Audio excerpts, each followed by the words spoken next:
So this video is guiding you how to connect the NSCAN adapter with the car scanner software.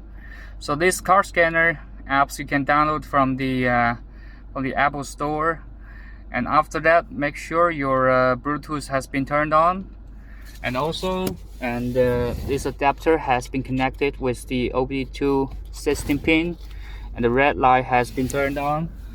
And go back to the software, launch this software, and we'll see from the checking from the settings. So select this adapter.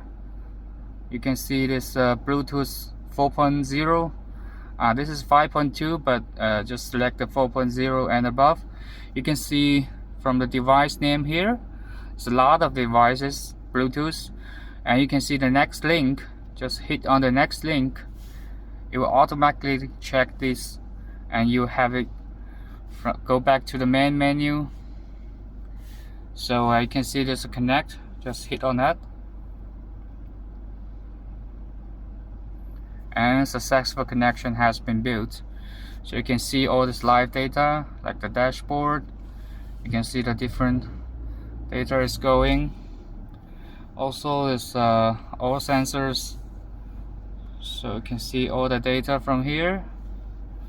And also there's a diagnostic trouble code. If there's a code, you can use the read code.